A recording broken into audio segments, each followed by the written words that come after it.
اللهم صل على سيدنا محمد وعلى آل سيدنا محمد وبارك وسلم عليه.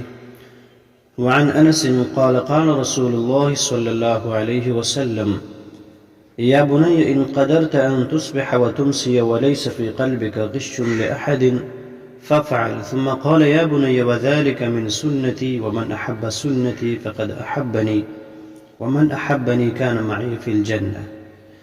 په دې حدیث کې پیغمبر علیه السلام مبارک انس رضی الله عنه ته فرمایي که چېرې ته قادر یې په دې خبره باندې چې ته سحر نه ماښام پورې ماښام نه سحر پورې یو انسان سره په زړه کې کینه ونه ساتې، یعنی مطلب چا که مسلمان سره کینه بغض حسد ونه ساتي، فافعل نو دغه رنګې کوه. بیا یې فرمایل پیغمبر علیه السلام مبارک چې ای بچیا وذلک من سنتي، او دا زما د سنتونه دي. ومن احب سنتي، څوک چې زما د سنت سره محبت ساتي، فقد احبني، دی داسې دی لکه چې ما سره محبت ساتي. ومن احبني، څوک چې ما سره محبت ساتي، کان معي فی الجنه، دی ما سره په جنت کې یو ځای وي. همدغه رنګې حدیث کې هم راځي څوک چې چا سره محبت ساتي دغه سره په جنت کې هم یو ځای وي، آخرت کې به سره یو ځای راپاسي قیامت کې. نو د پیغمبر علیه السلام مبارک د سنتو مطابق زندگی تیروي، هغه چې هر یو سنت وي هغې باندې عمل کوي.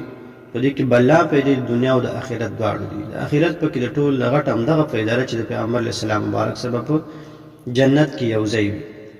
او دغرنګه یو حدیث شریف مفهوم دی چې څوک د فروپیتن دور کې داسې د فتنو دور کې یو سنت ژوندي کړي، په هغې باندې عمل کوي، داسې سنت چې هغه د خلکو د رواجونو او د رسم و رواجونو د وجې نه ورک شوی وي او هغه را ژوندی کړي، د دپاره فله اجر مئة شهید، د دپاره به د 100 شهیدان عمره ثواب میلاویږي. نو څومره ښکلې خبره ده. لکه اوس مثال په طور باندې موږ او تاسو د کور نه وځو، نو هسې لمونځ وکړو، چېرې دغه ووایو بسم الله توکلت علی الله ولا حول ولا قوة الا بالله، دا د پیغمبر علیه السلام مبارک سنت دي، نو ثواب پې میلاویږي. نو په دغه طریقه باندې ولې نه وځو د کور نه؟ یا که دغه رنګې موږ او تاسو چېرته مسجد ته ننوځو نو خیخ په مخ کې کو اللهم افتح لي ابواب رحمتک، دا د پیغمبر علیه السلام مبارک سنت طریقه ده، په دې باندې عمل به وکړو، ثواب به پې میلاو شي. که دغه رنګې واپس د مسجد نه وځو اللهم انی اسألک من فضلک ورحمتک، دغه دعا ده، ګسخ په مخ کې کو او دغه دعا وایو، په سنت به عمل مو شي او چې کوم مقصد دی زموږ ستاسو مسجد ته راتلل هغه به مو شي، نو ډبل ثواب به میلاو شي، د مونځ هم او د سنتو هم.